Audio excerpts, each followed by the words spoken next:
السلام علیکم ورحمت الله وبرکاته. خدای دې وکړي چې ټول روغ جوړ خوشحاله اوسئ. امید لرم چې ټول روغ جوړ اوسئ او ژوند به مو ښه روان وي. نن په دې درس کې موږ یو څو مهمې جملې په فرانسوي ژبه کې موږ سره یوځای کړي دي او په پښتو ترجمه کړي دي. اوس تاسو ته دا تشریح کوم، هیله لرم چې ورباندې پوه شئ. که چیرې چینل مو سبسکرایب کړی نه وي نو زموږ چینل سبسکرایب چې هر نوی ویډیو چې موږ شیر کړو تاسو ته یو نوټیفیکیشن راشي چې تاسو هغه ووینئ. چینل سبسکرایب کړئ او زنګ په علامه باندې کلیک کړئ او آل باندې کلیک کړئ ځکه چې زموږ هر یو ویډیو تاسو ته ورسیږي. که چیرې مخکنی ویډیو مو لیدلی نه وي نو تاسو کولی شئ چې د ویډیو په آخر کې آی بټن کې او ډسکرپشن کې ووینئ. که چیرته غواړئ چې موږ سره په انستګرام، ټویټر او فیسبوک پیج کې هم سره یو ځای اوسئ ځکه چې موږ هلته هم ښایسته پوسټونه کوو. که چیرې غواړئ چې موږ سره یو ځای اوسئ نو ډسکرپشن کې موږ لینکونه ورکړي، کولی شئ چې هغې له لارې موږ سره یو ځای شئ. راځئ چې اوس درس شروع کړو. که چیرې ویډیو مو خوښ شو نو لایک او شیر کړئ ځکه چې هغه ملګري چې موږ سره په ارتباط کې نه دي هغوی ته هم ورسیږي او هغوی هم وویني او هغوی هم ترېنه فایده واخلي او خپل مشکل حل کړي. اوس راځئ چې درس شروع کوو.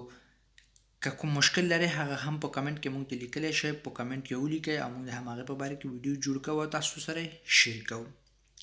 اوس راځئ چې درس په لوري ځو. Je suis français یعنې زه فرانسوي یم. Je suis français. جو معنا زه، سوی یم، فرانسې معنا فرانسوي. د آخر کې چې اوم اضافه کړی دی د قوسینو کې چې دا معنا لري که چېرې ښځینه وي یعنې ښځه وي هغې لپاره استعمالوو، که نارینه وي نو استعمالوو. Je suis français زه فرانسوي یم نارینه لپاره. Je suis française زه ښځه یم زه فرانسوي یم ښځې لپاره.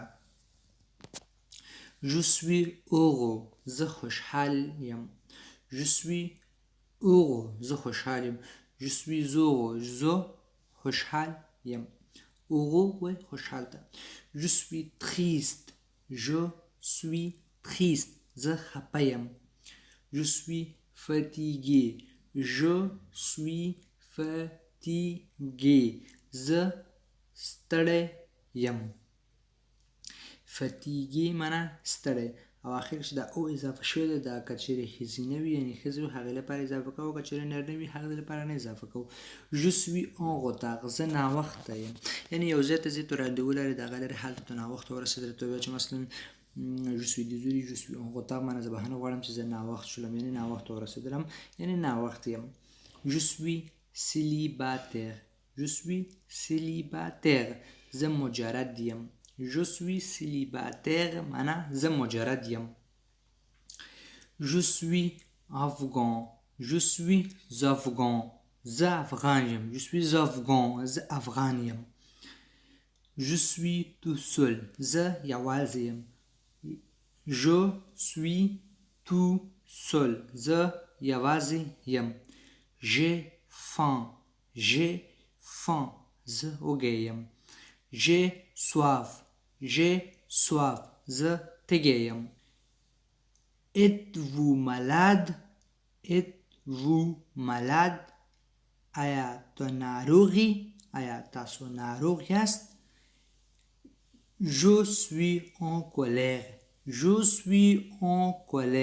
زه په غصه یم زه په قهر یم. صحیح شو. en colère معنا په غصه په قهر. Êtes-vous malade تاسو ناروغ یئ. Je suis en colère زه په غصه یم زه په قهر یم. Je suis en colère. Je suis médecin زه ډاکټر یم. Je suis médecin زه ډاکټر یم. J'ai 20 ans زه 20 کلن یم. Je ne suis pas employé زه مامور نه یم یعنې زه یو اداري کارکوونکی نه یم. Je suis employé معنا زه یو اداري کارکوونکی یم زه مامور یم. هر کله چې منفي کې جمله یعنې زه نه یم هغې لپاره د ورب نه ورب چې دی اتخ دی سوي چې دی ورب د ورب نه مخکې به نه راوړي او وروسته به pas کلمه راوړي. Je ne suis pas employé زه مامور نه یم. J'ai une voiture française. زه یو فرانسوي موټر لرم. j'ai une voiture française. زه یو فرانسوي موټر لرم. نو څرنګه چې voiture چې دی یو فیمینین کلمه ده، نو ښځینه کلمه ده، نو دې لپاره فرانسیز ورسره دغه کو. j'ai ton adresse. زه ستا پته ادرس لرم. j'ai ton adresse. j'ai ton adresse. زه ستا پته ادرس لرم. j'ai le temps. زه وخت لرم، یعنی وارخطا نه یم، وخت لرم. یو چېرته ځې هغه وایي چې مثلا وخت لرو، زه وخت لرم، وارخطا نه یم. j'ai le temps. زه وخت لرم. j'ai un nouveau travail. j'ai un nouveau travail. زه یو نوی کار لرم. j'ai un nouveau travail. زه یو نوی کار لرم. j'ai deux amis français. j'ai deux amis français. زه دو فرانسوي ملګري لرم. j'ai deux amis français. زه دو فرانسوي ملګري لرم. j'ai beaucoup de soucis. j'ai beaucoup de soucis. زه ډیر تشویش لرم. j'ai beaucoup de soucis. زه ډیر تشویش لرم. soucis معنا تشویش. j'ai beaucoup مثلا دا خو تاسو پوهیږئ چې زه ډیر لرم. de soucis معنا تشویش. j'ai une petite maison. j'ai une petite maison. زه یو کوچنی کور لرم. j'ai une petite maison. زه یو کوچنی کور لرم. تاسو په ښځینه او نارینه نومونو باندې پوهیږئ چې مثلا فرانسوي ژبه کې هر یو شی چې دی هغه نارینه لپاره جدا دی او ښځینه لپاره جدا دی. مثلا میزون چې دی دا خپله یو فیمینین دی، یعنی نو دې له خاطره فیمینین چې دی دې لپاره به اون پوتیت اضافه کوو. که چیرې نارینه وي یعنی نارینه نوم وي هغې لپاره ان پوتی اضافه کوو. j'ai une petite maison. زه یو کوچنی کور لرم. toute la journée. ټوله ورځ. toute la journée معنا ټوله ورځ. tous les jours. tous les jours. ټولې ورځې. او هر ورځ لپاره هم استعمالیږي. tous les jours. تو وایه چې مثلا زه هر ورځ سهار دومره بجې پاڅېږم، هغې لپاره به تو استعمالوي چې مثلا tous les jours. صحیح شو. dis-moi tout. dis-moi tout. ما ته ټول ووایه.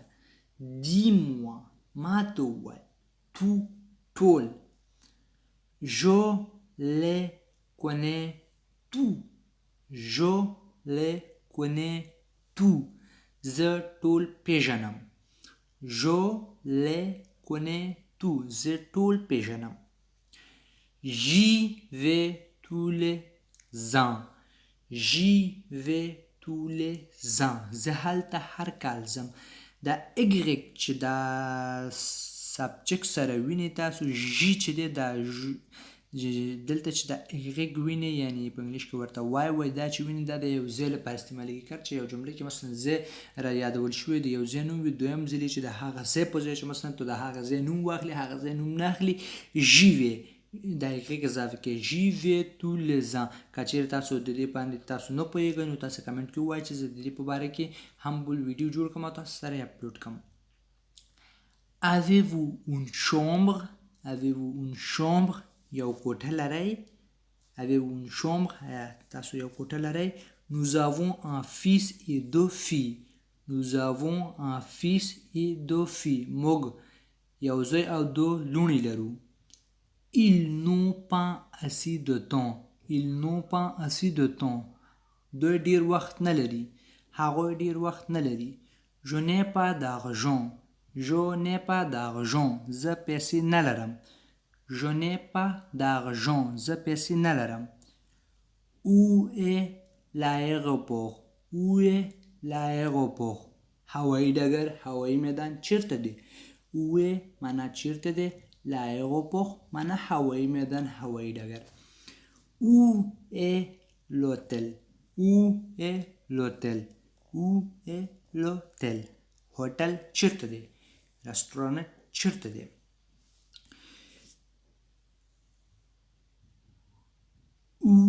est l'hôtel هوټل چیرته دی یعنې رسټورانټ چیرته دی که چېرته په دې غږ باندې تاسو نه پوهېږئ چې دا غږ موږ څنګه کولی شو چې یو سبجیکټ سره موږ استعمال کړو د یو ځای د نوم په ځای موږ استعمال کړو او که چېرته تاسو د دې په باره کې ویډیو غواړئ او د فیمینین او د مسکولان یعنی ښځینه او نارینه نومونو په ځای چې کوم نوم موږ څنګه وپېژنو چې دا ښځینه دی او دا نارینه دی د هغه په باره کې هم ویډیو غواړئ نو تاسو کولی شئ چې په کمنټ کې ووایئ چې زه د همغې په باره کې ویډیو جوړ کړم او تاسو ته اپلوډ کړم او کمنټ کې تاسو ضرور ووایئ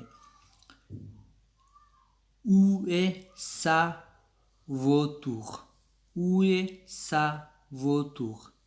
د موټر چیرې دی Où est sa voiture? د موټر چیرې دی یعنی موټر یې چیرې دی سا معنا د هغې Où est le musée? Où est le musée? موزیم چیرته دی Où est sa boutique? د هغې دوکان چیرته دی Où est sa boutique? د هغې دوکان چیرته دی Où est son mari? Où est son mari? د یا د هغې میړه چیرته دی یو کس لپاره استعمالیږي Où est la mairie? Où est la mairie? ښاروالي چیرته دی ښاروالي چیرې ده Où est la mairie? ښاروالي چیرې ده Où est la clé de la porte? Où est le clé de la porte? د کوټې خونې کلي چیرې ده او بخې په دغه ځای کې لا راغلی دلته له راځي Où est le clé de la porte? د دروازې کلي چیرته ده کلي چې د نارینه دی یعنې مسکونه دی نو دې له خاطره لو راوړو Où est ton passeport? ستا پاسپورټ چیرته دی Où est ton passeport? ستا پاسپورټ چیرته دی Où vas-tu ce matin? Où vas-tu ce matin? نن سهار چیرې ځې Où sont vos invités? Où sont vos invités? ستاسو میلمانه چیرې دي Vos معنا ستاسو انویټې معنا میلمانه Où sont ses parents? Où sont ses parents? مور او پلار یې چیرې دي یعنې د هغوی مور او پلار چیرته دي Où sont nos valises? Où sont nos valises? بکسونه مو چیرې دي زموږ بکسونه چیرته دي Où est son frère? Où est son frère? Où est son frère? ورور یې چیرې دی د هغې ورور چیرته دی دلته son c'est ça اولنۍ جمله کې وګورئ سا راغلی دی سا معنا د هغې دا د فیمینین لپاره راځي سا واتوخ لکه څرنګه چې واتوخ فیمینین دی نو سا به ورته استعمالوي دلته وګوره Où sont ses parents? مور او پلار یې چیرې دي سی جمع لپاره راځي د هغو د هغې جمع لپاره راځي لکه پغون چې د جمع دي مور او پلار دوی دي که نه یو خو نه دی نو له دې کبله Où sont ses parents? د هغو مور او پلار چیرته دي Où est son frère? د هغې ورور چیرې دی son معنا د هغې خو لیکن جمع لپاره وبخئ نارینه لپاره مفرد لپاره لکه فخیخ ورور نارینه ده نو دې لپاره موږ son استعمالولی شو son معنا د هغې نو په دغه وخت کې موږ نارینه شه دی ورور معنا نارینه ده نو دې له خاطره son استعمالولی شو Où y a-t-il une pharmacie? Où y a-t-il une pharmacie? درملتون چیرې دی درملتون چیرته دی Où dois-je signer? Où dois-je signer? زه چیرته لاسلیک وکړم زه باید چیرته لاسلیک وکړم سوالیه ده دا ټولې جملې موږ چې وایو دلته سوالیه جملې دي Où dois-je descendre? Où dois-je descendre? زه باید چیرته کته شم Où dois-je descendre? زه باید چیرته کته شم Où vas-tu? Où vas-tu? چیرته ځې Où vas-tu? چیرته ځې اووسوبوس اووسوبوس او معنا چیرته و معنا ځي سوبوس دغه بس Où sont les boutiques Où sont les boutiques دکانونه چیرته دي Où sont les boutiques معنا د دکانونه چیرته دي بوتیک خصوصا د جامو دکانونو لپاره استعمال کیږي بوتیک د ویتمو معنا د جامو دکان Où sont vos chaussures Où sont vos chaussures ستاسو بوټان چیرته دي Où sont vos chaussures ستاسو بوټان چیرته دي votre هم ستاسو کچېرې یو شی وي هغې لپاره votre ستاسو کچېرې شیان ډېر وي جمع وي نو وي او اس به استعمالوي وو معنا ستاسو شوسوخ لکه څرنګه چې بوټان خو همیشه دوه وي که نه یو خو نه وي نو له دې کبله او سون وو شوسوخ ستاسو بوټان چیرې دي او که چیرې د دې په باره کې تاسو هم نه پوهېږئ چې مثلا ستا ستاسو جمع زموږ زموږ جمع او مفرد هغوی هغی دې شان جمع مفرد زما ستا په دې شانو که چیرې نه پوهېږئ تاسو په کمنټ کې ووایئ چې د دې په باره کې هم ویډیو جوړ کړم او تاسو لپاره اپلوډ کړم دا و نو زموږ نننی درس که هیله لرم چې په درس باندې به پوه شوي یاستئ او که چیرې درس مو خوښ شوی وي نو لایک او شیر ضرور کړئ او په کمنټ کې خپل نظر را سره شریک کړئ په مخه مخه تر راتلونکي ویډیو باندې په خدای مو سپارم په مخه مخه